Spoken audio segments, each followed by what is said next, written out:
Hi, everyone. I'm here today with a special guest, August de Oliveira of the Mod Institute. And this is a topic I've been looking forward to actually learn myself since as far as technology goes, I feel like I'm comfortable with everything now except 3D printing. So I thought I would want to bring you something that will give you a background of how this works. I know there are a lot of gurus in our group. August is in our group.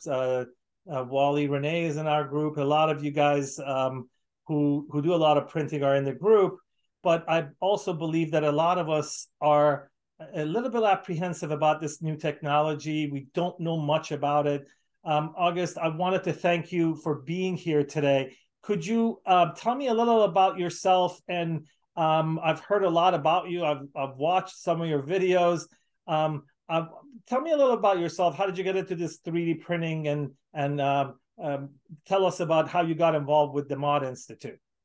Sure. So I'm August de Oliveira. I've been involved in digital dentistry since 2004. So coming up in 20 years. So I am definitely an OG of the digital dentistry space.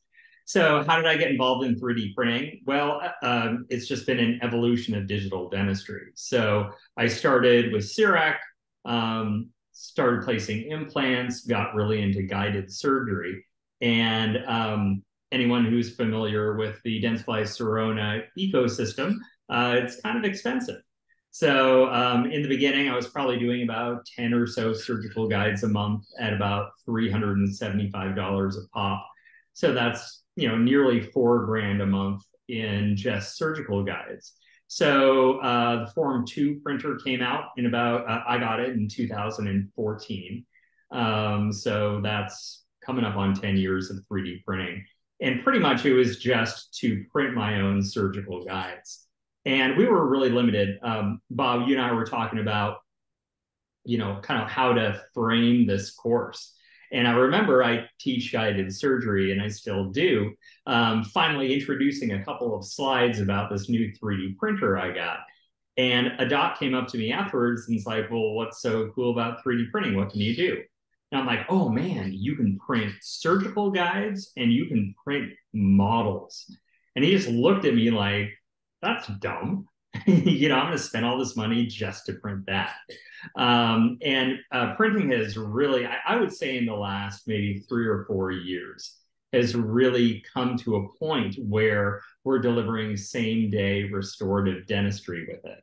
And that's what I'm the most excited about. You have, I believe you have the Glidewell zirconia mill. I've got a CIREC mill, and I absolutely love my CIREC and I use it every day, but it's kind of a pricey piece of machinery. With all the bells and whistles, you're probably looking at over $150,000 for the system. So you can buy an intraoral scanner for less than $25,000 with a computer. You can get ExoCAD, depending on what you sign up for, between $4,000 and $10,000. And you can get a full-on printer set up, let's say, for under $15,000. So I'm not really good with math, but that's about what, 50 grand.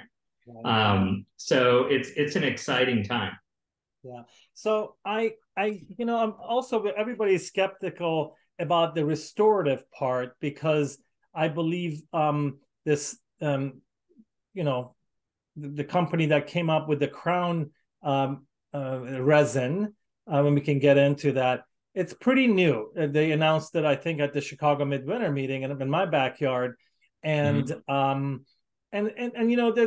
verdict's still out, that how it's going to last and things like that. But it's very, very exciting, and everybody talks about it. They did a great promotional thing, but my main usage for this, I believe, I want to be able to, my hygienist come to me and say, oh, this patient needs a night guard. And while their cleaning is being done, I can print a night guard and give it to them. And I think it's a great service. It's, again, same day service. And also surgical guides, as you said. I think those are the two basically functions that I think most people would start with. Am I correct? Yeah, yeah. 3D printed night guards are great. Total time from patient's butt in your chair to the patient's butt out of your chair is probably going to be about an hour between scanning, getting the AI design if you don't want to design it yourself, less than a half an hour to 3D print, post processing. And that's really exciting, especially with patients in pain. One of the things that I always hated was a patient would come in and they had some real TMJ pain. And I'd be like, okay, you're going to wallow in agony for about 2 to 3 weeks while we get this thing, or we just make it right now. And also, what I love about it is how many of your patients say, "Oh, my dog ate my night guard," Right. or "I left my night guard at a hotel." Well, we have the STL. We can just print out a couple of night guards. Night guards are definitely a cool thing. And now with the speeds of these printers, I do a lot of immediate implants in my practice, and immediate implants are hard. People just tell you you just yank a tooth and stick an implant in the hole. No, you're drilling a hole in between 3 holes or 1 hole at an angle in the front of the mouth. So being able to sit a patient down, get them numb, start working on the guide, get the tooth out, the guide's ready, you put the implant in is also really exciting. And that's definitely doable too. Right. I also like to, I like these gimmicky promotions that every dentist runs. Everyone has a different one in their office. I would love to sell 2-for-1 night guards. You pay for the same price. This time you get 2 of them because it doesn't cost me much, right? Yeah. Yeah. It's funny. I've got a buddy of mine, and I'll talk a little bit about aligners. I really love making my own aligners. Right. And he had a gimmick that he did called same day aligners. So what he would do was he would scan the patient, he would send it to a service that I'll talk about, that just like Invisalign, it takes about a week, right?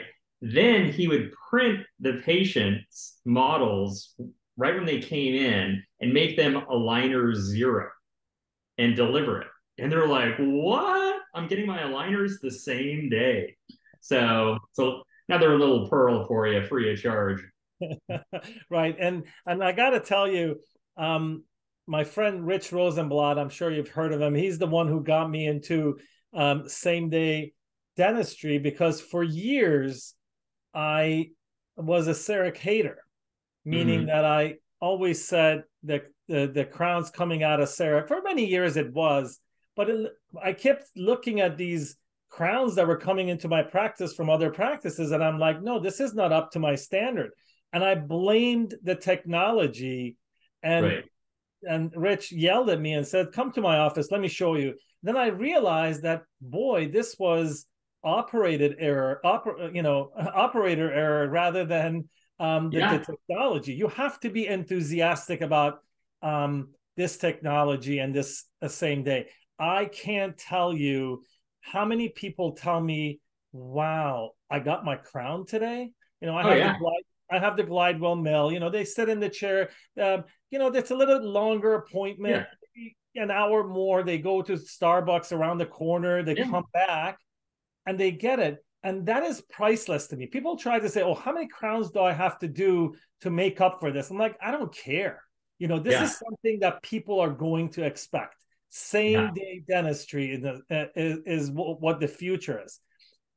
So as far as 3D printing goes, I want you to tell me, I want you to talk to me like a 5-year-old. Okay. I don't know anything. I know that there is the printer, then there is the cure and a wash. What is all that? What does all this mean? I mean, people don't know what it is. I'm like, people think that picture, you're going to buy that and you're going to print it and give it to them. That's not the only thing, right?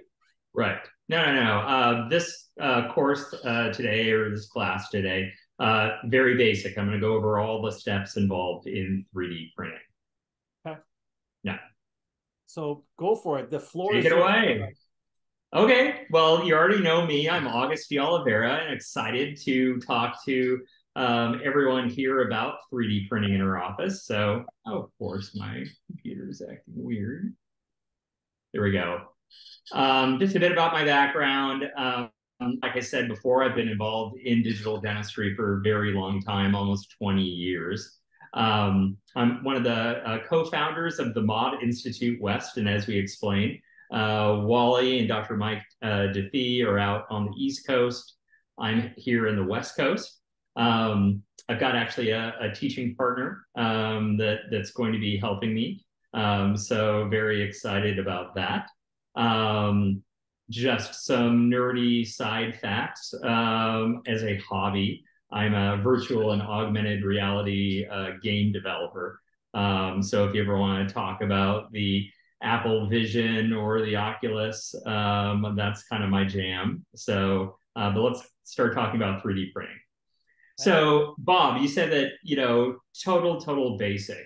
I think that you're going to adapt well to 3D printing because, in essence, we all 3D print.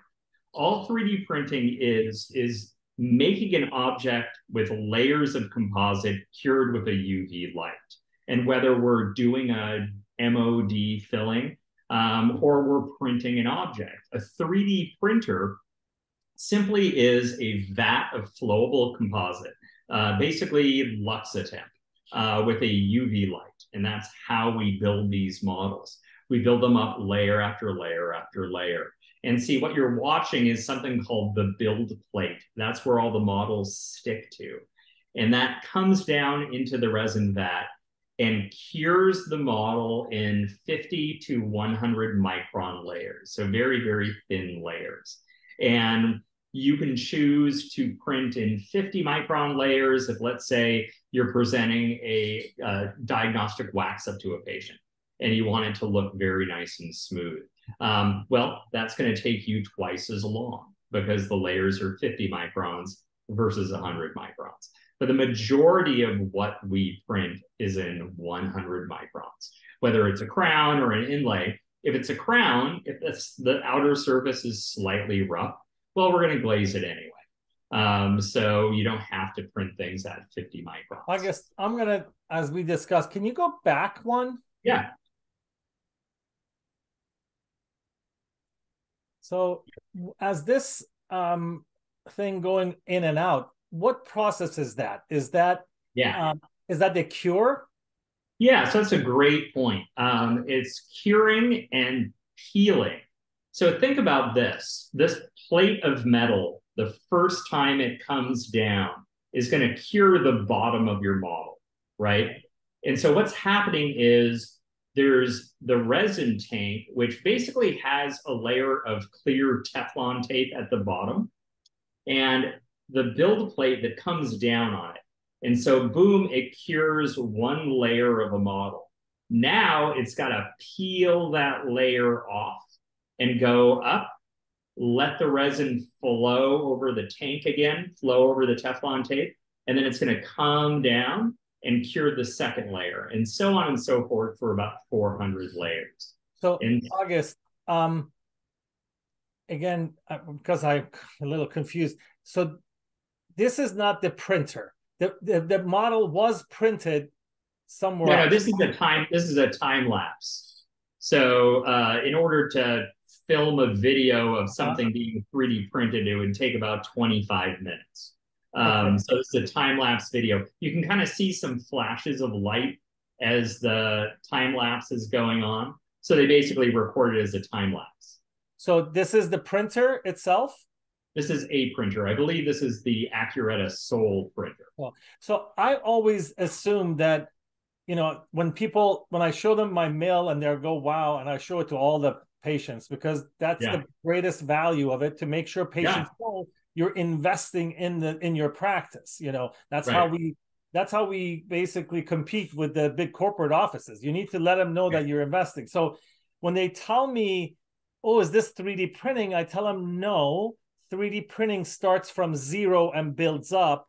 Milling starts with a block and you carve it. So where is the zero? And maybe this video is a little confusing for me. So something came out of somewhere and built it, or? Yeah. So that metal plate where the things are hanging off. At one point there was nothing on it. I And then see. it came down into the resin vat, cured the first layer, went up a little bit, came back down. So when you show your patients 3D printing with a resin 3D printer, they're going to get really bored because not a lot is going on. If you want to really have a huge bang for your buck, I'll talk to you later or send you a link. There's a type of printer called an FDM printer. So fused deposition modeling. It's to make little toys, right? Right, right. And That's so, what I'm familiar with. yeah, I have one of those in my waiting room. This printer was $1,000. It just prints toys. It drives patients nuts. They refer all these patients, and they don't care about the $500,000 worth of equipment I have in the back. They just like this little toy printer in the waiting room. Right, right. Okay, so I was comparing. So, Yeah. um, as this when it was 0 and it goes down, um, how does it know where? In other words, the CAD design software feeds it to the cam. Where is Yeah.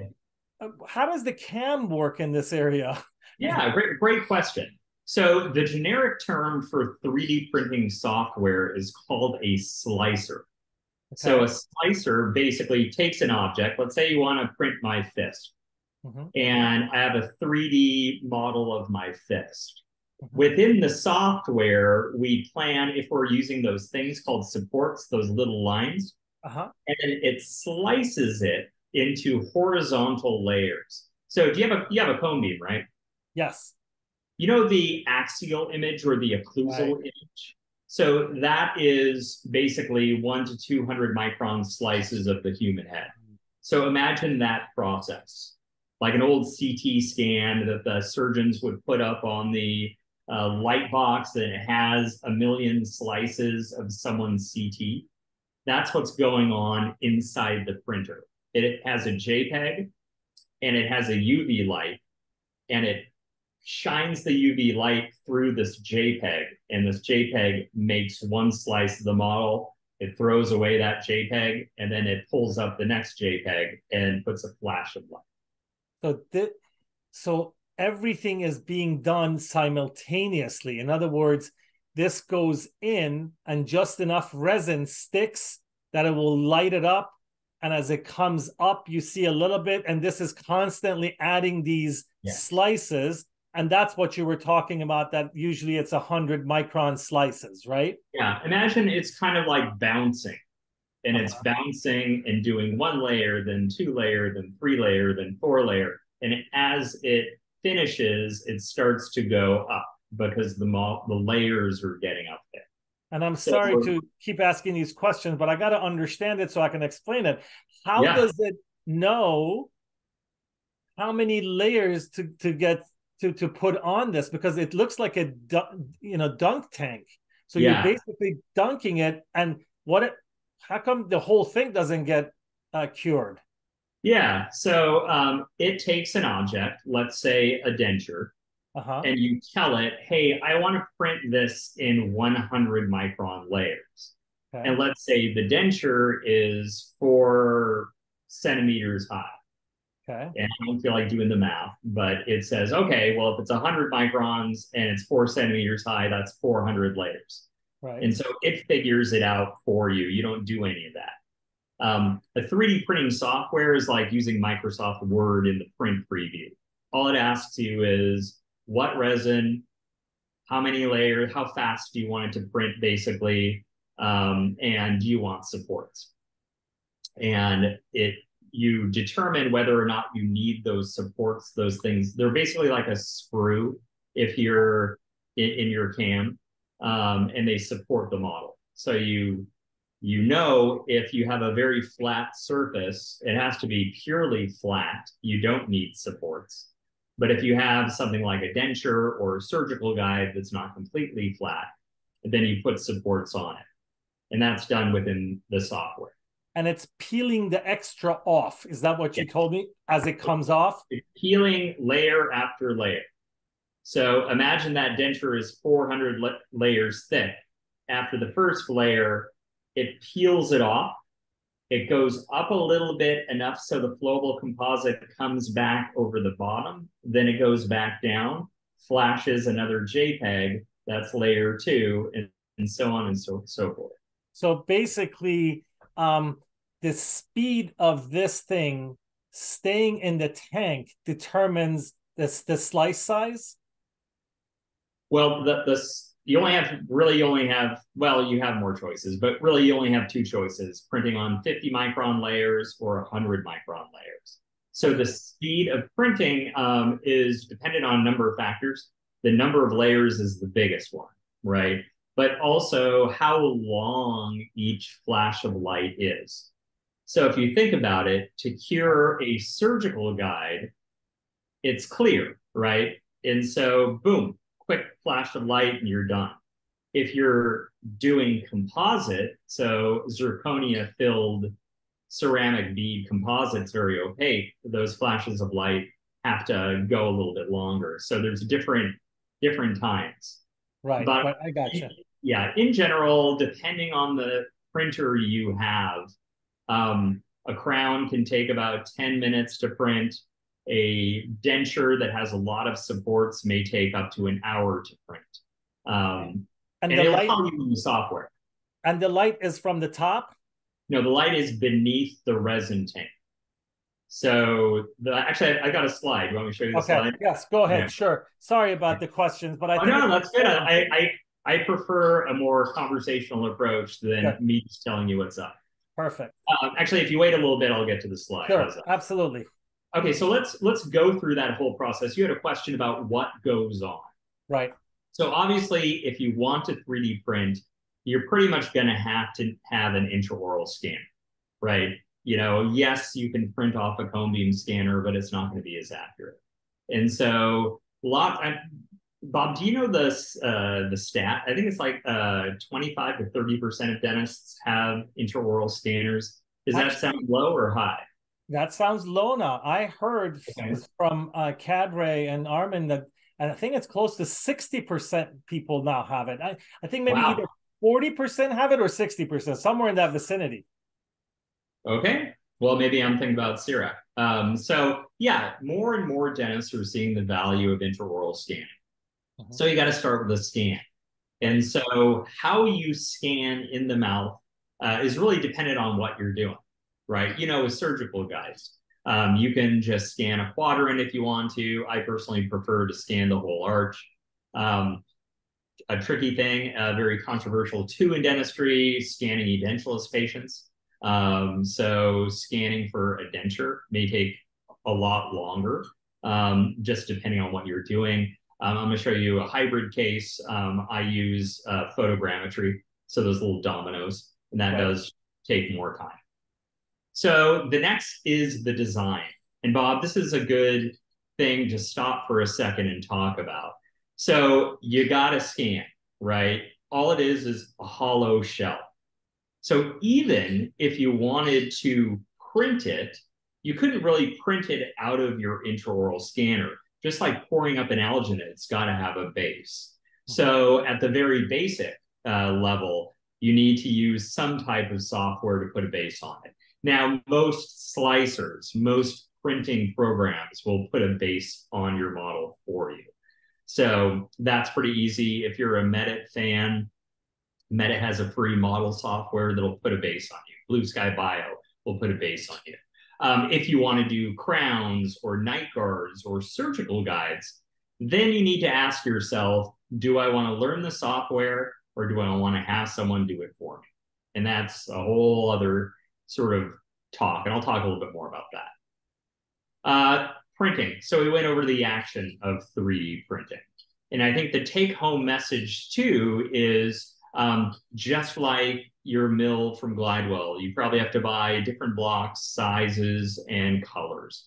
So with printing, choosing a printer, in my opinion, has less to do with the printer and more to do with what resins they offer. And so you can buy, you know, Wally calls them these Fisher Price printers or the $250 printers from Amazon. Good for you. But as far as printing on it, you're limited by the resins that you have. Also, companies like Desktop Health have a great line of composite resins.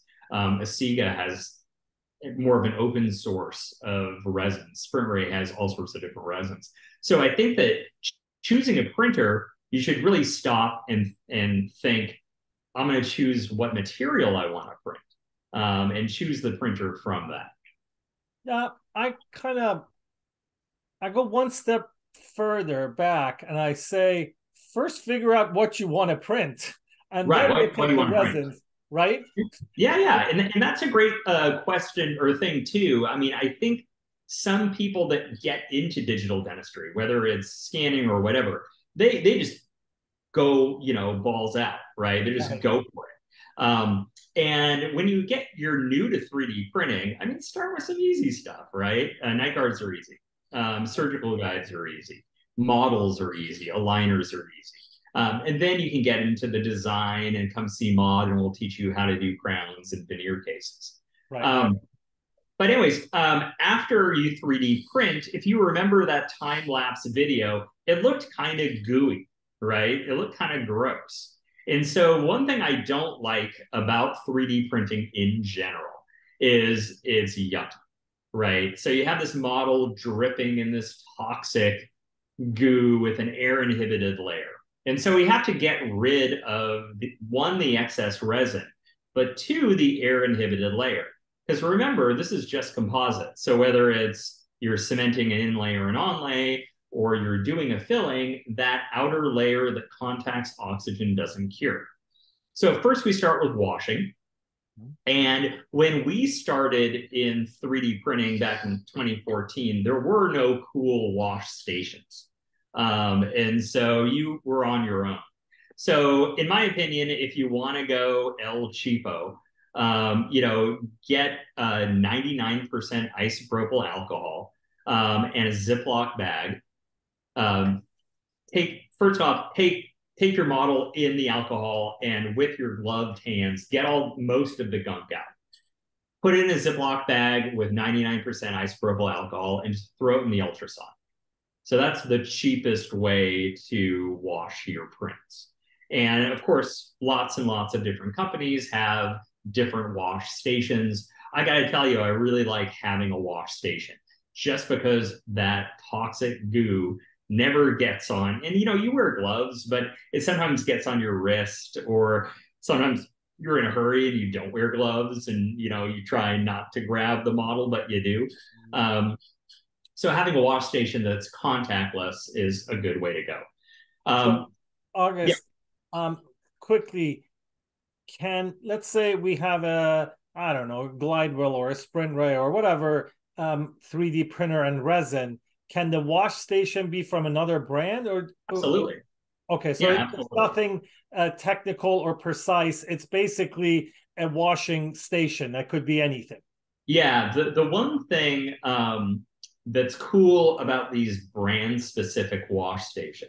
So the whole thought process is, remember that build plate that goes up and down? You take with a nice dry handle the build plate off and put it into the wash station. So you're not actually physically touching the model until it's clean. So that's one benefit of these company specific wash stations. But But for 5 years out of my 10 years of 3D printing, we used an ultrasound.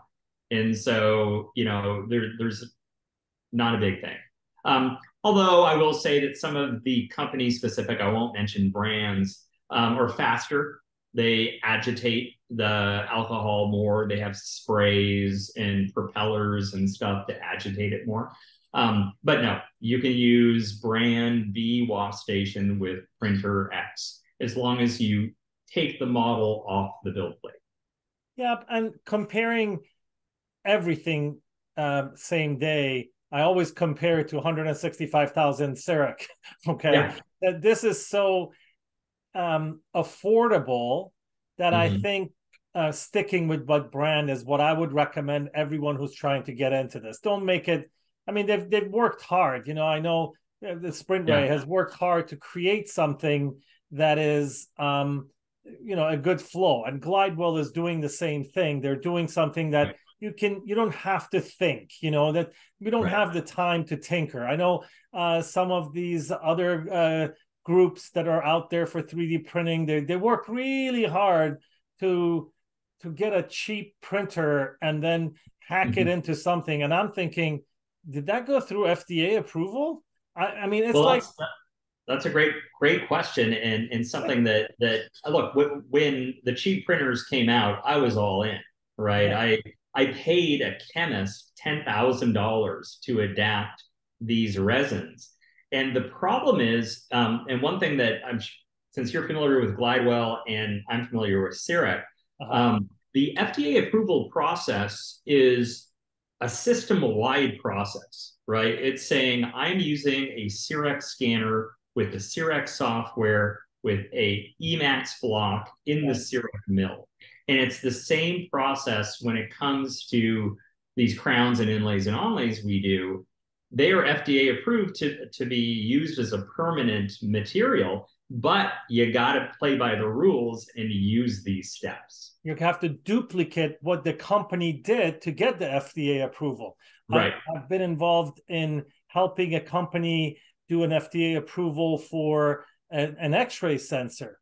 And then there are some companies that kind of like backdoor get into these different software and change things. And I'm like, no, that no longer, is FDA approved. So be Right. careful. And so after the wash, what do we do? Okay, so the How next long does is that take? So so washing. let's say printing a night guard Yeah, takes what, half an hour? to wash it, no, 5 to 10 No, minutes. to printing it. Oh, printing a night guard is going to take about half an hour to 45 minutes. And And the wash? then the washing is going to be 5 to 10 minutes. Okay. And curing it is about 10 minutes. So this is basically, okay, this is simple enough. You print it, you wash it so the goop comes off, and then you cure the composite better to Yes. harden up. Let me Yeah. ask you, Oh, let me ask you a quick yeah. question. Yeah. I want to see what went wrong. I keep all these 3D printers, printing models that the lab sent me for my implants. Yeah. And I was looking for something to basically scan for the group. And I came across this model and I went to get it. I'm like, oh my God, it's falling apart. So that was probably not cured properly, right? Probably. Yeah. One thing when you get into 3D printing, you'll realize that the ongoing cost is not the printer, it's the resin, right? So a lot of the times you don't want to make your models too thick because you're going to use more resin, right? So let's say you want thick enough to have your dyes, but at the same regard, you want the opposing. Let's say the opposing you just need basically to the cervical of the tooth. And so one, the model could have been too thin. And two, it could not have been cured enough.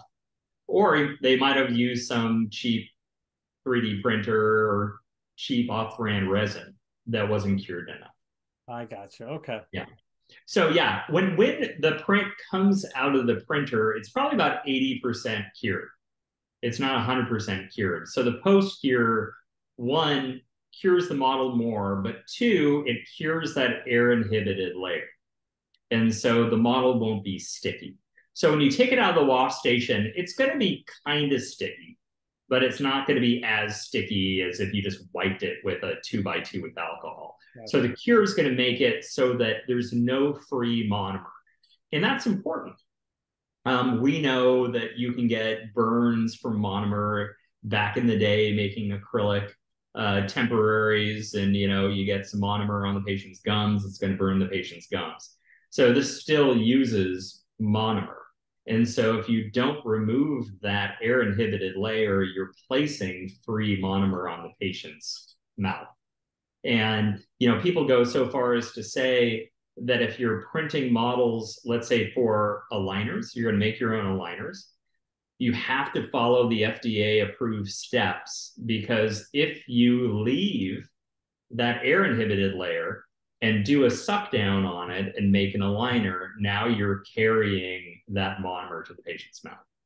Right. So, yep. Okay. So the final step is finishing, right? So obviously, if you're just printing a model, you're done, right? But if you're doing a denture, you're doing crowns, even if you're doing a night guard, we still have to remove those things called supports, those things sticking to the teeth there, polish it.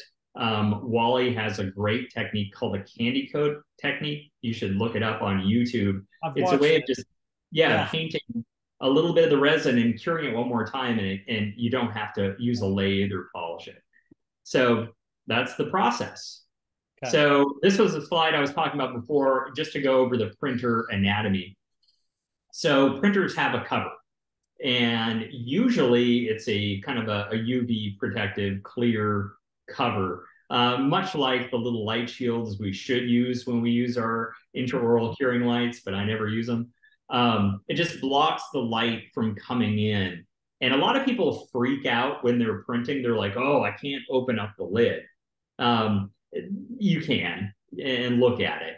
But really, it is for storage, right? You're done with your models. Your next patient, you're not going to use your printer for 8 or 9 hours. You don't want that resin hardening. And so that's what the UV protect cover does. Okay. The resin vat is what we were talking about before. That's where you pour the flowable composite.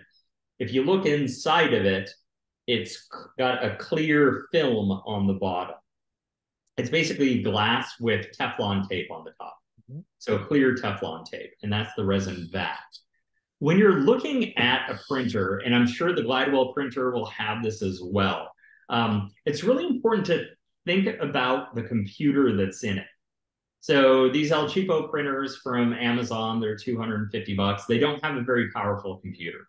So most of the stuff you have to do on your desktop.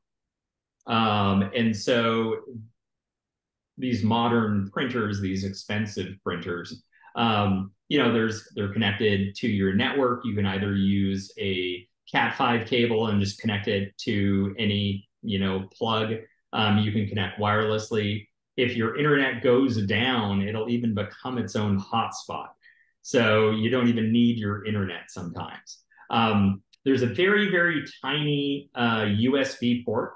So when you're talking to the folks at Glidewell, a lot of companies don't give you the ability to just plug in a USB drive and put your file on. And that's important because my network, Thursday, my Wi-Fi went down and I had to print something. So I just put it on the USB, plugged it in, and I'm good to go. A lot of companies, too, are going with cloud-based design, right? AI design or designers working in the cloud. So having a computer that's cloud connected or a printer that's cloud connected is pretty cool because basically you get your design, you do your slicer, and it just downloads directly to your printer. So it just saves you a lot of steps. And so yeah. So let me ask you something. I'm a little confused here. So we have the computer assisted design. Yes. CAD. Yeah. Is that done by the same printer? No. So No. the design either is done in software like Exocad or Right. Blue Sky Plan or 3Shape. Or right? Clinics by Cadre is the same way. Yeah, that's the design part. And Glidewell has the same type of thing that they have a cloud-based design. They call it one-click night guard. Yeah. So and then when you talked about having a computer in there, you have to have the design be sent somehow via the Wi-Fi network or a USB, and then the CAM, computer assisted manufacturing, is done here on the printer, right? Well, remember we talked about that software called the slicer? Uh-huh. Think about that as your CAM. Okay. So the slicer is your CAM. And so I'm not sure how the Glidewell scanner works, but the way CIREC works is the CAM is built into the software. And then all it does is sends the G code, basically the movements of the burr, to a computer that's in your mill. Right, This right. This is the same thing. This is a little computer that gets all the slices from the slicer and tells the build plate to move up and down and the UV light to turn on. Okay. So although this is actually a pretty good little Android computer, it's not an actual Windows-based computer. It Okay. just it So takes this orders basically from for the CAM. operations. Yeah, it just takes orders from the CAM, which is the slicer. Gotcha. Gotcha. Okay. All right. So the build plate we talked about before, that's a little piece of metal. Basically, it's solid aluminum that goes into the resin vat, and we build up the layers on the build plate, and then we scrape the model off the build plate at the end. So, Bob, one question you are probably going to ask yourself, if it sounds like you're going with Glidewell, whatever they do, Right. is what resolution of printer do I want? That's So important. most printers are either in the 100 micron, and actually, Bob, this annoys the crap out of me. There's different terminology for CAD CAM than there is for printer. So when I tell you the resolution of Sirac, right? I'm sort of saying what's the smallest little ditch or fin on my margin that Sirac can mill out, right? So in 3D printing, the term is called precision. Oh. So you're going to have some cheesy 3D printer people talk to you about 20 micron resolution on 3D printers. So the term resolution in 3D printing describes what's the thinnest layer it can build. That doesn't tell you what's the smallest thing it can print. It's just how thin the layers are. So to use 3D printing terms, there is around 100 micron precision printers, and then there's around 50, 60 micron precision printers. And Bob, sounds like we're about the same age. Did you ever play with a flashlight when you were a kid? And if you took the flashlight and held the flashlight to the wall, it's kind of fuzzy. Right. And then you walk closer to the wall, the beam gets smaller and more defined. Right. So Right. when you have a 100 micron printer, the build plate's pretty big. But if you want to print something that's very precise, the build plate will get smaller. And so these printers, there's different sort of models of printers. And some printers might be in the 100 micron, and some printers might be in the 50 to 60 micron. So that goes back to your statement about what do you want? What Right. duration do you want? So if you're just saying, hey, I just want night guards and dentures and surgical guides, then you want to go with a 100 micron printer because you can print more stuff. If you say, I want to print implant analog models, I want to deliver hybrids direct to the multi-unit the same day, then you're going to want to go with a 50 micron printer, a more precise printer. Gotcha. So basically, the crowns are basically the same way, right? If you're doing a crown, you want 50 to 60, correct? Because it has to be precise. And I know you're KOL for sprint race, so you may know this answer. I know when I was doing my research, they have two models, and only one of them is fit for this new crown resin, correct? No, the crown resin works on both. Okay. However, I use the 55S model with my crowns. So the crown resin, if you have a 95 micron printer, the 95S, you can still do crowns. But it won't be as precise won't be as precise. because it can't, can the 95 basically print a 55 resolution? No. So it's dependent, remember our flashlight. So it's dependent on how far away the UV light is to that resin vat. And so the projector can't move. It would be cool to have a printer where the projector can move, but the projector doesn't move. So you either have to buy the 55 micron model or the 95 micron model. And so you just have to ask yourself, what am I going to print the most of? So that's what I meant. In other words, if you have the 95, your crown wouldn't be as accurate, right? Right. A lot of people do print their crowns on the 95 and they're getting good results. However, it just makes sense to me that the 55 has a higher resolution than the 95. That's why I use the 55 to print my crowns. That's what okay. And I know we're giving Sprint Ray a free plug. That's okay. Yeah. But at the same time, you have to decide if you really want to print crowns. This is a pretty new technology, and I know a lot of you guys are doing it. A lot of people who are getting into this may or may not want to do these crowns until you guys test this for a couple of years and then let us know, right? Yeah. And I know this sounds salesperson-y or cultish, but after you buy your first printer, you're going to use it so much, you're going to want to buy a second printer. And so I always tell people buy the 95 first and do your basic stuff, your surgical guides, your aligners, your night guards. And then once you realize that, I've got 3 printers and probably 2 out of the 3 printers are going nonstop all day long. And so you're going to want a second printer. So for your second printer, go with the higher resolution printer. And the ROI is so easy to realize in 3D printing that it's not that big of a deal to buy a second one. You don't have to buy more wash stations and cure boxes. You just have to buy the actual print. Yeah, and to be honest with you, and I always talk about this to younger kids, and I'm like, you know what? I don't care about ROI. Nobody asks what the ROI of the dental chair is. Yeah. You have to have it. You have to have 3D printers in the next 10 years. You cannot, just like the scanners. People are like, oh, what's the ROI? I don't care. I want to be able to tell the patients that, look how cool I am, right? Yeah.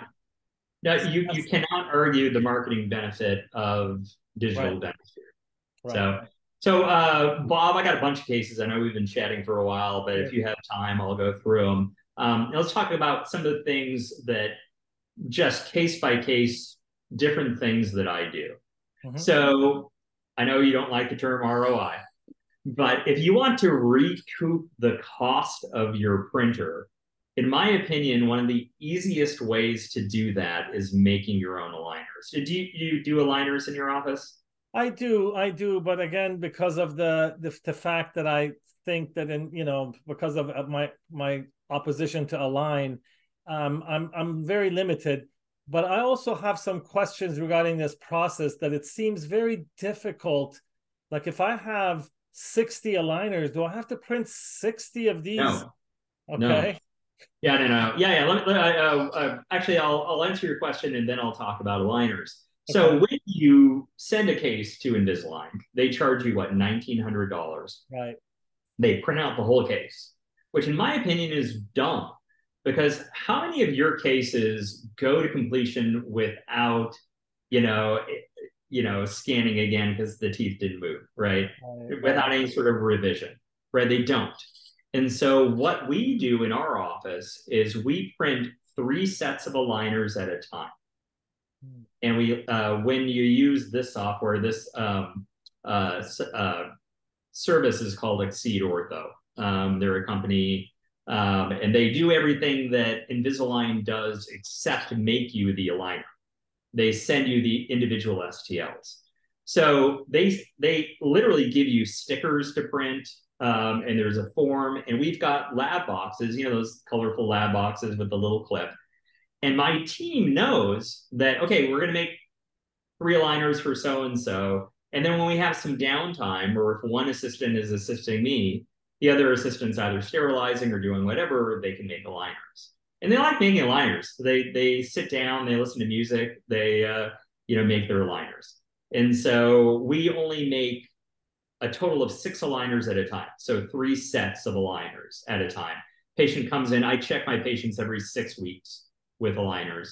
And so when it's time for their 6-week follow-up, we have a little notification on the schedule that says, hey, make sure we have the aligners for Jenny so-and-so. And so we're only doing that. And it's dumb to make all the aligners because If midway through, the patient's not wearing their aligners and they don't fit and you got to rescan them, then you're screwed. So it's not a big deal. Okay. So basically, this company, Exceed Ortho, that I use, there's a lot of different companies that do it. So they charge $270 for the ClinCheck. And just like Align, they've got, power ridges and all sorts of different attachments and IPR and all that stuff. You approve it. You print the individual models, right? So you print each stage of the aligner, and you have to use a pressure former. And so it sounds like you're a Glidewell guy. Glidewell actually has really probably one of the best pressure formers out there. I like the Drufamat from Dentsply Sirona. We also have one called the Mini Star, which is from Great Lakes Ortho. A pressure former is different than a vacuum former. So we're used to using a vacuum former that just has suction from below. And so a pressure former has suction or has pressure from above and suction from below. And so that's important when you're making the attachment template, right? So you're putting these attachments on the teeth. If you don't have really good suction and adaptation of the clear sheet, then your attachment's going to be a weird shape. And so we use the Drufamat is one of many. It's actually not that expensive. It's about $4,500. So as far as, and I think that you had mentioned too about the labor involved in making an aligner, it's actually not that hard. Okay. So what we do is we have a 3D printed model and we have a suck down, right? So you can try to cut it and peel it off, or you can just take a diamond disc and go all the way around the model, and then use scissors if you want to festoon it. We don't. We just go straight across. And then if the edges are rough, we use Scotch-Brite wheels to just kind of round them off. And so it really doesn't take that long. So I would say between $270 and let's say $100 of assistant time and resin, you're looking at, $400 for an aligner case versus $1,900 with the line. And then so when you deliver it, the delivery appointment, of course, is the same. So I personally, as a dentist, it doesn't feel any different to me than in doing a case with a line. I'm not making the aligners. I just scan the patient just like I do. I upload the case with photos and x-rays to this company, just like I did with a line. So there's nothing different. But what I do is I save about $1,500 per case. And interesting enough, I was charging a lot for Invisalign cases because the lab bill was so high. So what I just did was I passed that savings on to the patient. So I dropped my fee by not $1,500, but $1,000. And I don't know what it is, but I'm doing, 1 or 2 aligner cases a week now. And I was maybe doing 1 Invisalign case a month, if that. And so that, what is that? 8 cases a month is like what? $12,000-$14,000 a month I'm saving in lab bill. So, and it's such a nice thing. Patient loses an aligner, no big deal. Just print out their model, make them in another one. The retainers, the Invisalign has, you got to pay a monthly fee or pay $80 a retainer. You got the models, you can make retainers forever. So, it's easy. So another thing, I'm not big on bracketed ortho, but I do it on occasion. I did 6-month smiles before. Indirect bracket trays are so cool with 3D printing. Scan the patient, you still send it to the same service. They give you a ClinCheck, and then you literally print the bracket tray.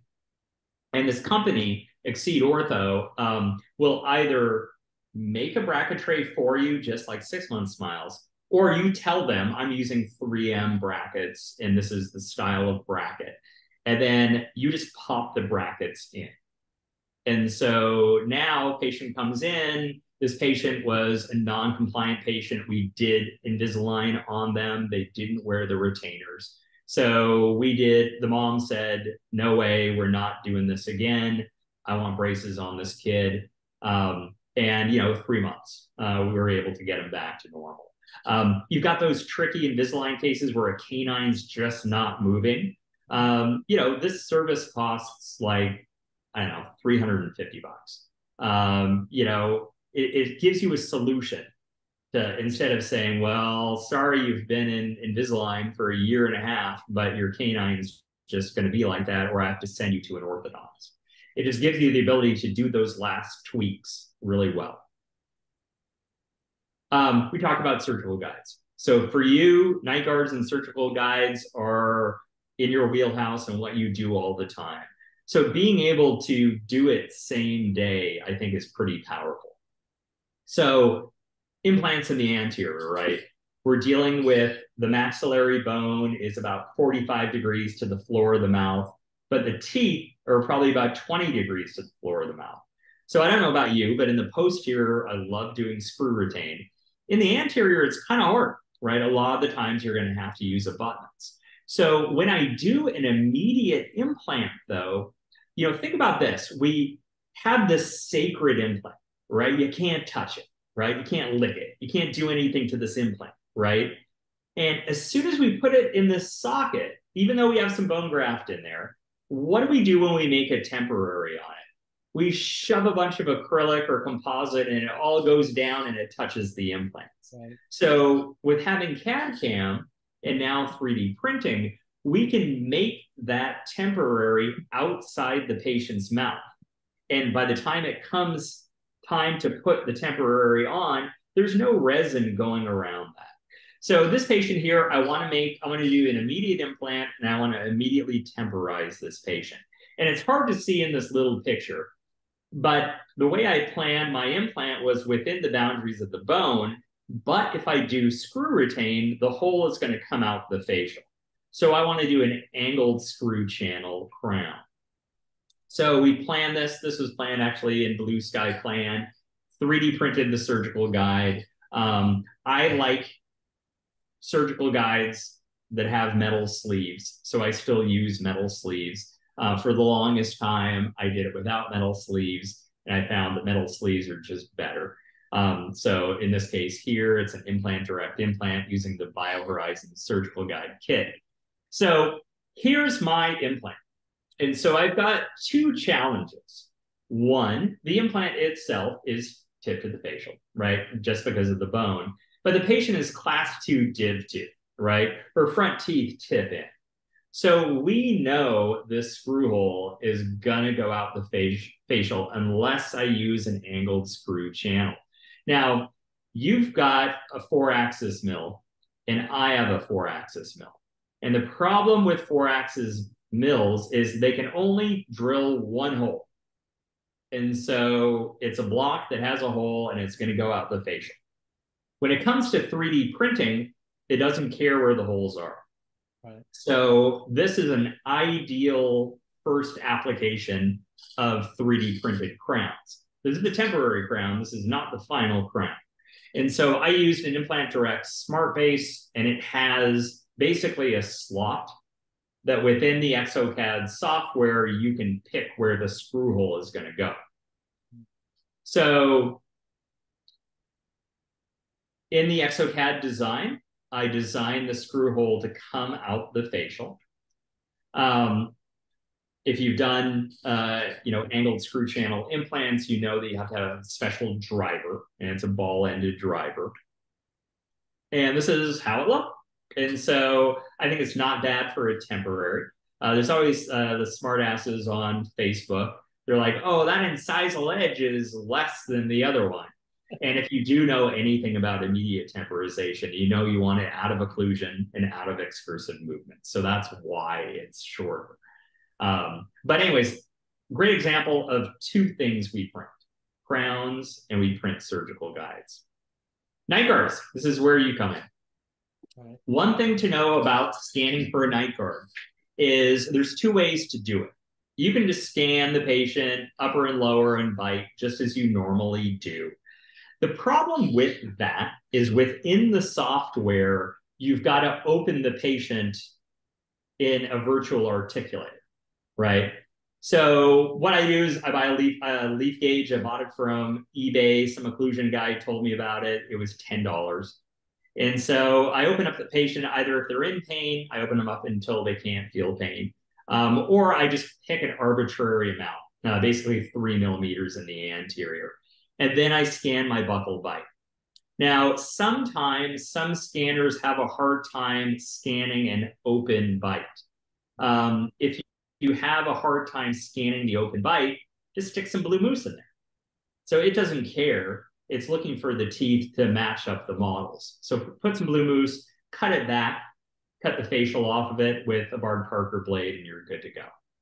Okay. So as far as design goes, again, this is a great thing to discuss. So you need to ask yourself, do I want to do this AI design service? And most of the time it works out pretty good. You do a lot of night guards, you're going to not want to pay for that service. And so there's a number of different softwares that give you access. Blue Sky just came out with their night guard module.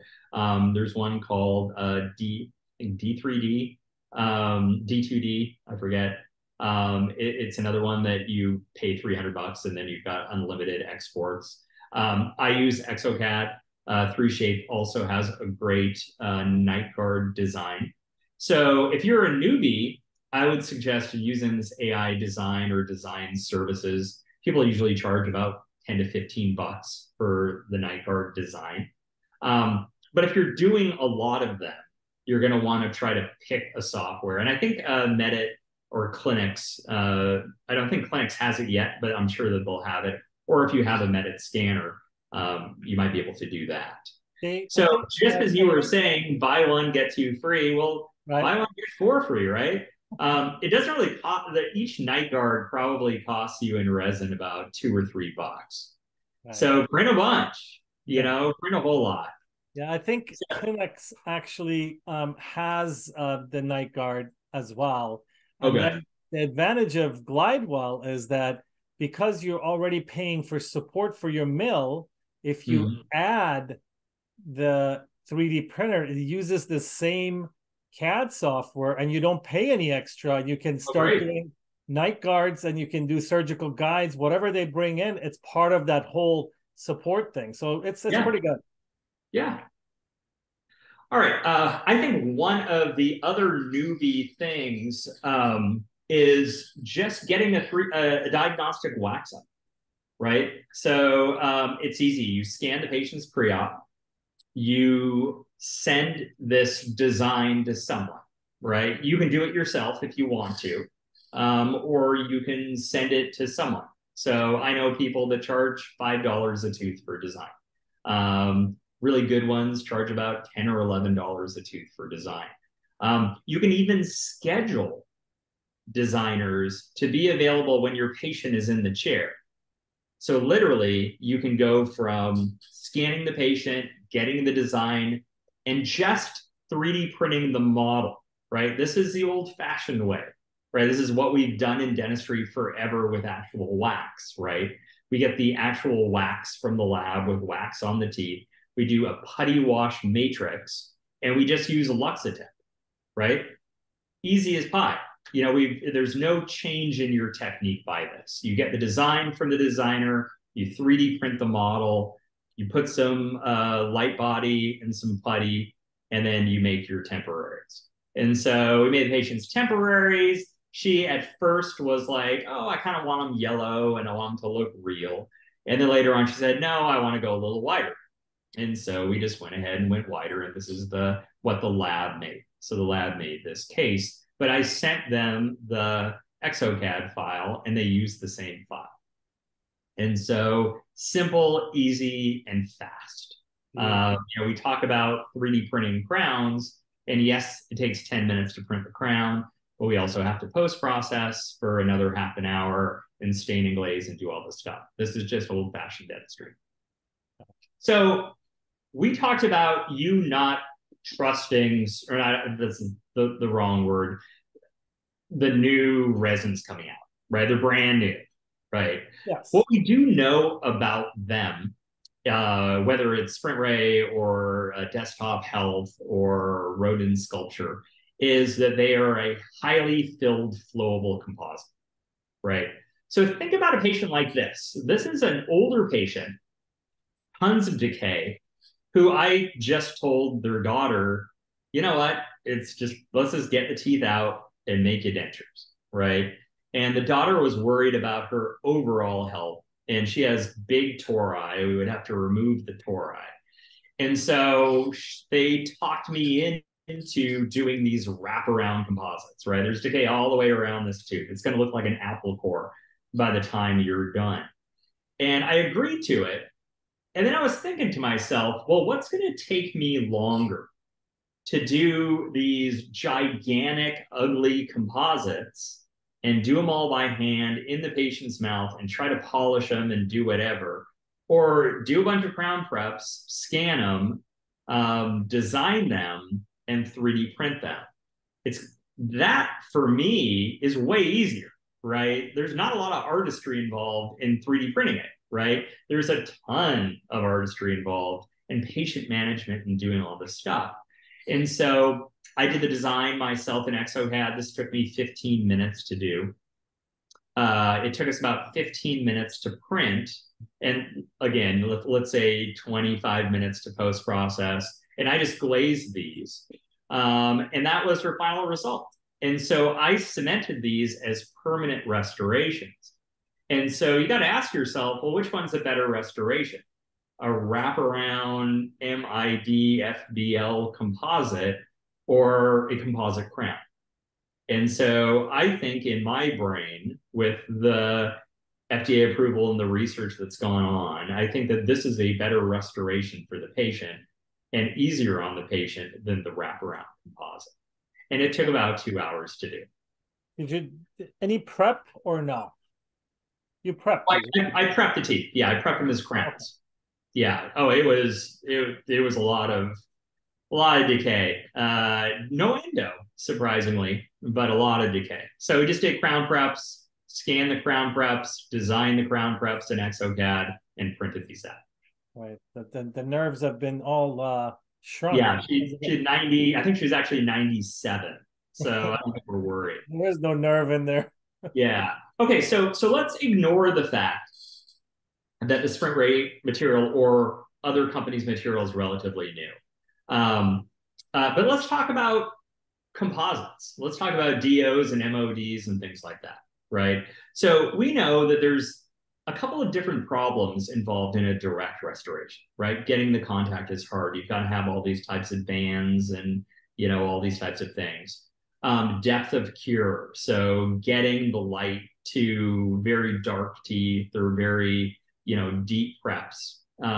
We always have to think about composite shrinkage as well, right? So we cure in little layers, but that can still cause stress within the two. So this patient actually came in, it's not pictured here, but 30 and 31, I'm doing CEREC crowns with material called Lisi, which is basically Emax. And she had these teeth. And you can't see the x-ray, but we have interproximal decay as well. So on the ultra conservative side, we could say, okay, I'm going to do a quadrant of composites here, right, with the rings and all the bands. But to me, just looking in the mouth, I think that, tooth number 2, I treat and plan an MOL onlay. Tooth number 3 is a MOD 3/4 crown, and then an inlay on number 4. And so this patient was in for a total of 2 hours. While my mills were working on the lower crowns, I was designing and 3D printing these restorations. And so I did this, not a quadrant, but basically her posterior half of her mouth in about 2 hours. And so while things were milling, my printer was printing, and these are partial coverage restoration. They're not full coverage restoration. But we do know that the composites are greater than 50% filled with zirconia beads. They have the strength basically of Empress porcelain. So not Emax, not zirconia, but Empress porcelain. They're repairable. So, patients' teeth move. Sometimes contacts open up. You can just add a contact to these. These are composite restorations. And so it's an alternative to direct restorations. How So long did that, it take? yes. How long did it take for those three to be printed and finished? An hour? Yeah, so it took about 15 minutes to print all three. So unlike milling, when you put things in a printer, you can print more than one STL. And it doesn't add to the total time, right? So if you wanted to mill 3 crowns on your Glidewell mill and it takes 15 to 20 minutes to mill, that's going to be 45 to an hour of milling. If I do 1 crown or I do 8 crowns, it's going to be about 10 to 15 minutes.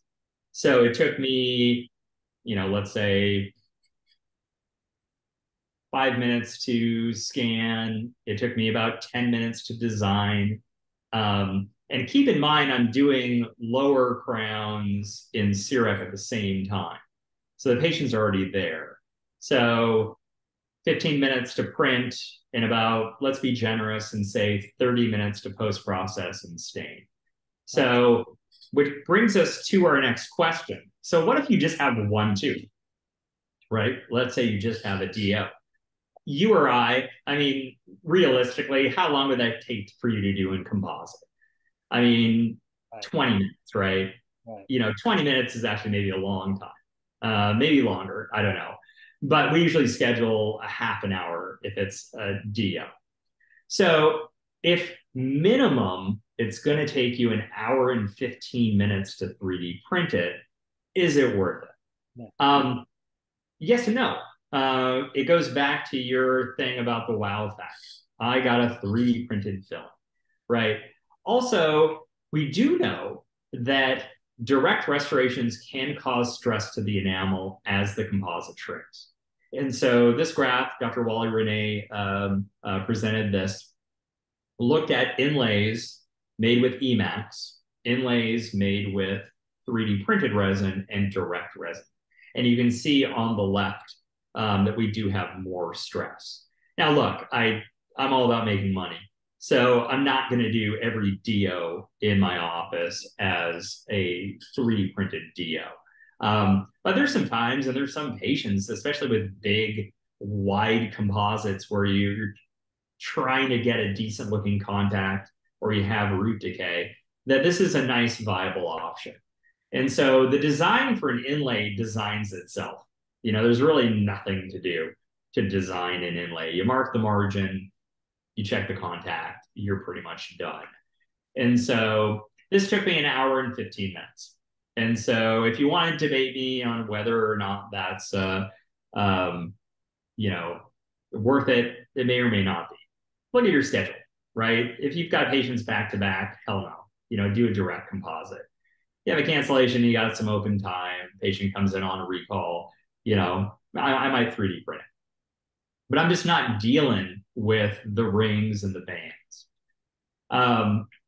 One thing that I found that was a really cool thing in 3D printing, and I didn't think it was that cool, is that when a patient breaks a tooth off, and I'm in LA and everyone is all weirded out about missing teeth, we'll do an extraction and we might place the implant, we may not place the implant, but they're like, I can't wait 2 weeks for the lab to get me a flipper. And so what do? My poor dental assistant has to take an impression, pour it up, put a denture tooth in it or put their teeth back into it, make the patient an Essex retainer. And that takes a solid hour to an hour. And, we do them, sometimes we tell the patient to go away for a little while if we're too busy, but we usually do it for the patient. Making a flipper in various programs, I'm sure Medit's got something, or Glidewell will, or Explicat is probably the easiest thing you can do in dentistry. You just basically take a tooth model, a denture tooth, put it where you want it, draw where you want the gums, and hit next.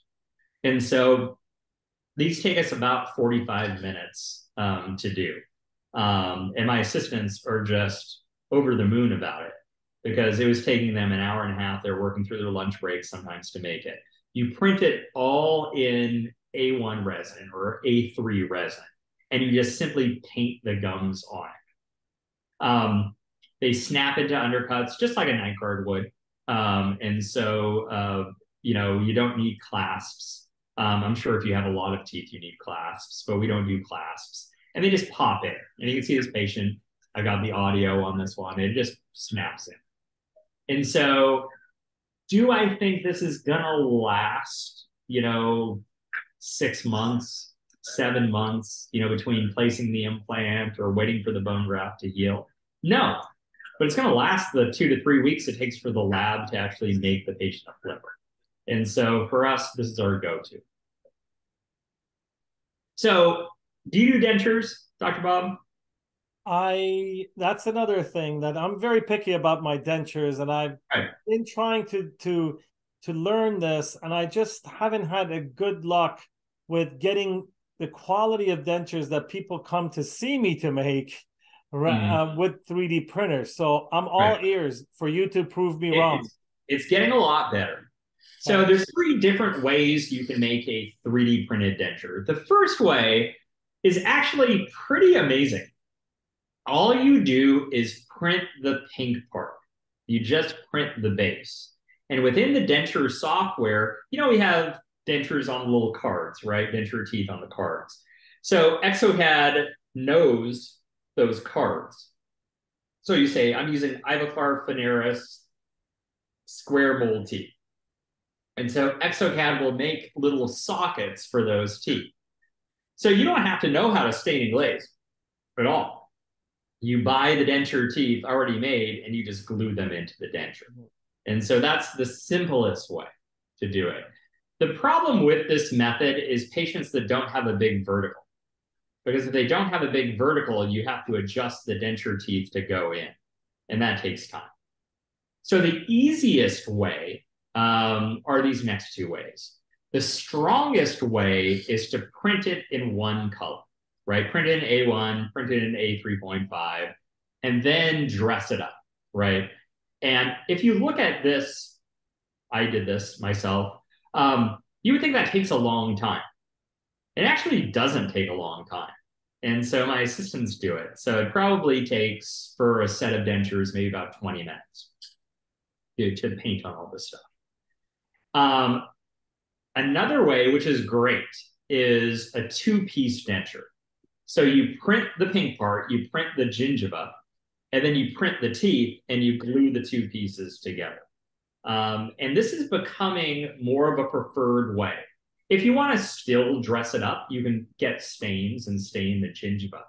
But the nice thing about this is, one, most of your work is done for you, because there's the teeth and there's the gums. And the teeth and the gums are made out of the same material. So if you look over at my first part of the slide, you're really kind of putting acrylic teeth onto composite base. You're trying to bond acrylic to composite. So on the right-hand side of the screen, it's all composite. And so this is becoming more the de facto way of doing it. So it's interesting when people talk about digital dentures. And look, Wally scans in the mouth and he's got a great technique of doing it in the mouth. I got to be honest with you, I don't do many dentures. I live in a richy area in LA and everyone's got their teeth. So I probably do like a set a year. But when people talk for the most part about digital dentures, it's digital for the lab, but for you, it's not. And so what I do is if a patient has an existing denture, then I paint a little bit of tray adhesive in the denture and I do a border molded impression in the patient's denture. Then I scan that outside of the patient's mouth. It's super easy, right? What you want to do is make sure you cut the impression material off the teeth because we take the bite in the patient's mouth. And so we put this border molded denture back in the patient's mouth and do the buccal bite just like normal teeth. And so this is, in my opinion, a super easy way of doing it. Scanning intraorally on teeth is pretty easy. Scanning gums is pretty hard, right? Because your computer is always looking for common data and everything's smooth and shiny. Rip out the impression material, give the patient their dentures back, and they go away, right? Now you can get to work. So one thing is really cool. You know the company True Abutment, right? Hmm? True Abutment has a free and absolutely free AI denture software. It's called Denture. And actually, I misspelled it on my slide. It says denture. It should be Dentru, like True Abutment. Right, And right. they actually licensed a software called Denka. And Denka, if you know about digital dentures, they're one of the big digital denture companies. And so it's an AI design software. You can tweak it if you want, but in general, you put the models in, you tell them where your border is, you point out where the hamular notch is or where the frenum is in the center, and then it designs it for you and exports it for free. So you pay nothing to use this software. And then what we do is we print the denture. Those are the supports being removed. This is a monolithic denture. And then we just characterize the guts. So is this a, Bob D quality denture? Probably not. We use them primarily for immediates. And so what I tell my patients with immediates is, hey, this is a Band-Aid with teeth on it. And so we're just getting your teeth out. We're going to give you this denture. We might do a soft reline even at the time of extractions. And then in about 4 or 5 months, we're going to throw this denture away and we're going to make you a conventional denture. And so this is just a nice way. I mean, Bob, I'm sure you work with great labs, but sometimes I've had patients with immediate denture and the lab gets the bite wrong, or something happens. And then all of a sudden, this patient's like, I'm screwed. I've got this ugly ass denture that doesn't fit and the bite's all wrong and I'm grinding the hell out of it. Well, with this, you just scan them again. And so, or use the denture as a custom tray. And when it comes time for your final, you can use this and do the same thing we did to get this as a custom tray and as a bite. Yeah, I wanted to, if you don't mind me asking a couple of questions there, if you have Yeah. time. We have a member, I'm giving him a plug, Stu, who has a business as a traveling to nursing homes. And he's been asking me, Bob, I need to be able to scan and have these dentures because the older population are losing their dentures. I need to kind of like Yeah. do it quickly and print it. I think I'm going to put him in touch with uh, Mod and come and learn this technique. Put him in touch with Wally because at Mod East, I don't teach it. Okay. Wally teaches a strictly digital removables course. It's just on partials, flippers, and immediate dentures and full dentures. And he'll learn how to design it himself. So he can have that patient's file forever. So the nurse of the nursing home that chucks the dentures, doesn't matter. We'll print out another pair, or we'll print two in the beginning and have a backup pair. He's in New Jersey too, so East would Yeah, be best. yeah, yeah. Have him take Wally's course. Right. All right. So last couple of cases, we'll talk about something a little more advanced, right? Which are stackable guides. So do you do a lot of full arch? No, I'm in an area just like yours. You don't have dentures. I'm in an area that people have a hard time paying their rent. So a lot of Yeah. people get the locator dentures instead of Yeah. the fixed. Well, yeah, we do a fair amount of hybrids in my office. I also teach for Implant Pathway, which is in Tempe, and they do mostly full arch out there. Okay. So for me, I there's some dentists, good friends that I know. I'm sure you know Dr. Joe Moranfar, another Persian brother. Right. He can pull out everyone's teeth and put in 12 perfect implants in about a half an hour. Right? That's not me. And so I need a little help. So I do like stackable guides. Now you can send these away to a lab and have the lab 3D print them, or you can actually design and print them yourself. And so if you're not familiar with how stackable guides work, we have a bone frame that is indexed from the teeth. So in this, you're seeing a 3D printed metal frame. This was actually made by Dr. Corey Glenn.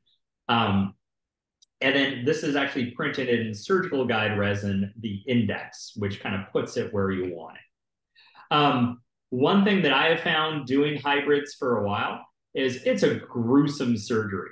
And I'm not as fast as Dr. Joe Moranafar. So it takes me 4 or 5 hours to do a case. And so I sedate all my cases. And the problem with a conversion is that sometimes, the patient's under anesthesia and they can't touch their teeth together. So what I love about stackable guides is we can make the 3D printed hybrids before. And so we still do a pickup. It's still a conversion. So we make these 3D printed hybrids with big holes in them where the titanium cylinders will go. But you can see here that this was probably about a 7-hour surgery. It was a long time. The conversion took under an hour and it was done by me. And so in the past, I've had labs come in and they're great. They just charge you a lot to do the conversion. But this is a great other way that you can do 3D printing. And you can use Blue Sky Plan, and they have lab guys or lab girls or lab guys that will actually take your case and give you the designs, and you can 3D print these parts. One little passion of mine in one of the courses that I teach is 3D printed hybrids. And so this was a tricky case that turned out pretty nice. So you said you do a lot of locators. And what we know about locators is the parallelism of the implants is not that important. It's kind of important, but it's not that important. We have 20 to 30 degrees of divergence with locators. And so this was a patient that had locators and said, you know what? I want to spend the big bucks and I want to get hybrids. And so we've got two problems. One problem is the implants are really tipped to the facial. So we correct those with angled multi-units. The other thing is a theory about the mandible. And so we know the mandible flexes anterior to posterior by about 800 microns, right? And it flexes along the mental foramen. So conventional school of thought is the all-on-4 concept, putting those 4 implants anterior to the mental foramen. And that way, if the mandible flexes, we're okay. Well, I don't really have a choice here, right? Because the patient already has implants. And that's where I think 3D printing shines. Have you ever done a Pecton hybrid? They were like all the rage a few years ago because they flexed, but the lab bill was like 15 grand an arch. It was Pecton and Emax.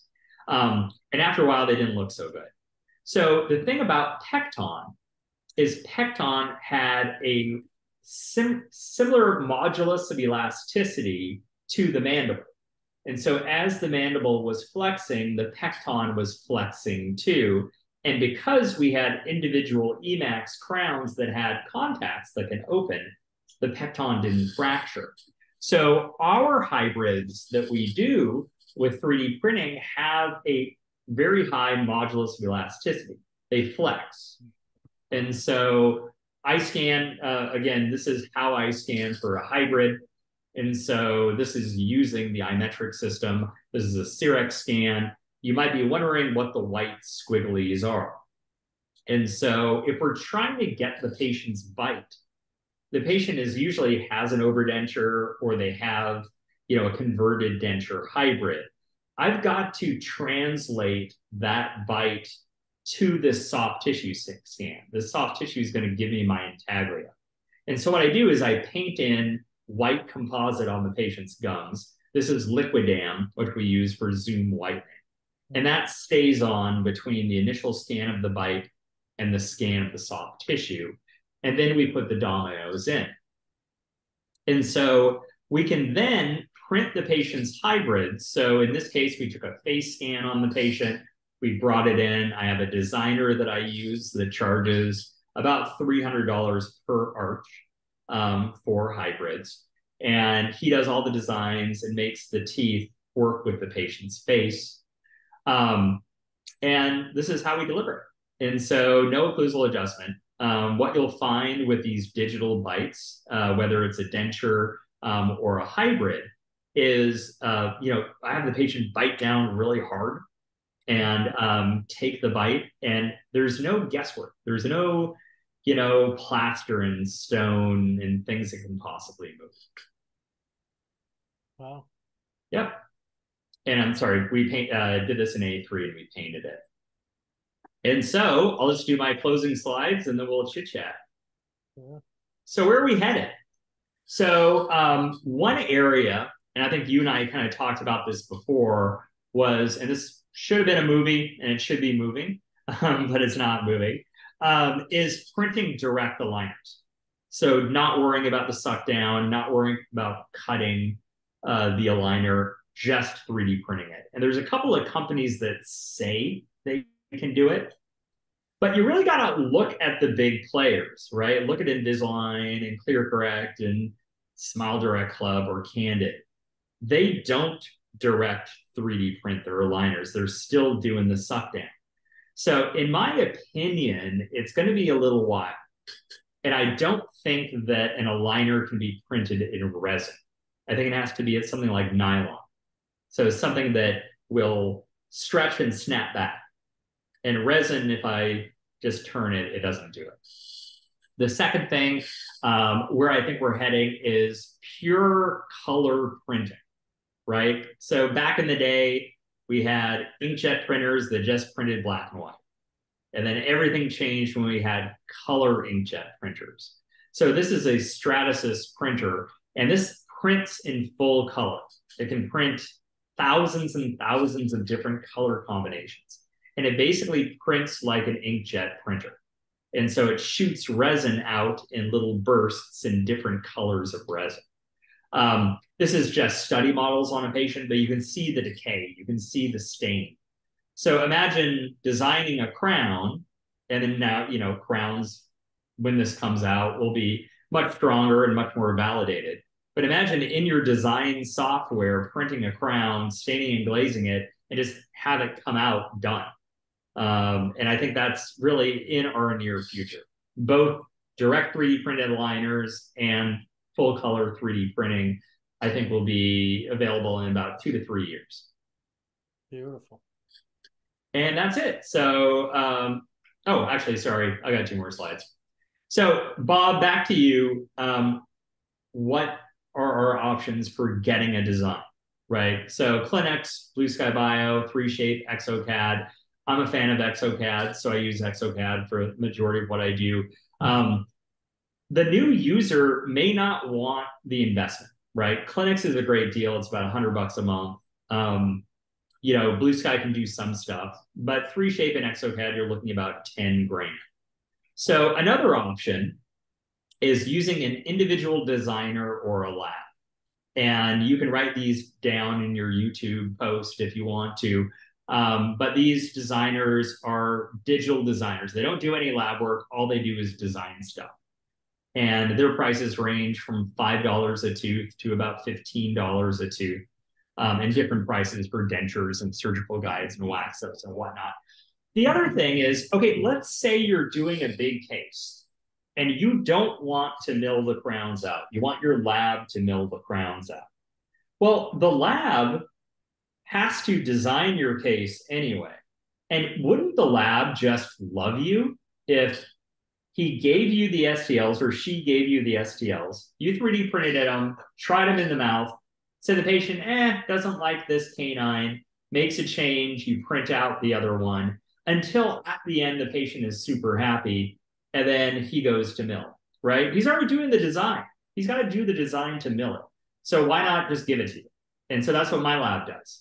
And so he knows he's going to get that big, 14-unit Emax case. He's going to do the design anyway. It doesn't cost him anything more. And it decreases the amount of remakes and me looking in the box and going, I don't like that. You need to change it before he goes to the mill. Right. Finally, there's lots of AI-designed, AI-based systems. Again, CAD-Ray, there's Alien Milling is a company out in San Bernardino, California. 3Shape has their own AI design. I'm sure Glidewell will have their own AI design services. And these are kind of a hybrid between the two, right? It's same day stuff, but there's a computer that's doing it for you. And so as AI gets better, and I think it's going to take a little bit of time, to be honest with you, because we've been using AI with our Glidewell crown making machine or Syrup, and it needs help. All right, so that's it for me. Just a quick plug since I'm on. So again, I head up Mod West. If you're new to 3D printing, I would highly recommend our 3D printing A to Z course. This is made for someone who's never printed before. And so it's a really, really basic. 3D printed smile design and veneers is an actual 3-day course just on smile design using exocad. Your friend would love Wally's 3D printed removables course. It does have a picture, but Wally teaches it. Jumpstart exocad is great if you want to get into exocad. So this is designed for someone who's never designed before, whether it's CIREC or the Glidewell crown machine. It is the beginnings of exocad. And then we have aesthetics and smile design, full mouth stuff, all on the place. So go to themodinstitute.com, and then you can see the list of our East Coast courses and our West Coast courses. And again, there's different courses on each coast depending on our expertise. And we do have an affiliate partnership with Mod that they actually, I will put it in the caption here because I don't want to put it on the camera, but you get a nice little discount. Yeah. For attending any of these courses, and we've had it for a couple of years, and a lot of our members actually taken advantage of it. So it's a good thing.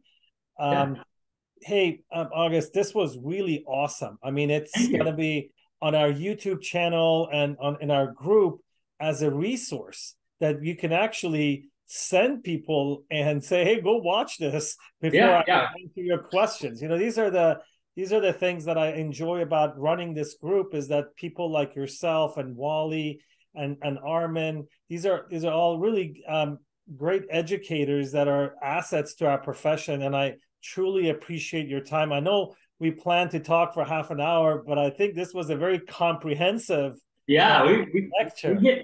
We hit everything, and great. You asked some great questions that I never really thought the non-user would ask. So I think that we really explained like slicing. I think that's a concept just I've thought that's just how it's done. And so now you know how we actually make things in 3D printing. Thanks a lot for your great questions. Of course, thank you. But I mean, my mission is actually, I believe if dentists get truly educated, if something small goes wrong during the process, you can actually figure it out, or at least tell someone this is what's happening. A lot of people get the technology and don't spend the time to truly understand it. And then that's when we get these machines that are collecting dust in the offices, and we all have them, right? The $25 a month doorstop. Yeah, exactly. Hey, I wanted to thank you again for being with us. This was awesome, and hopefully we can do this again, and we can go from there. Yeah, sounds good. Thank you very much for having me on. Thank you.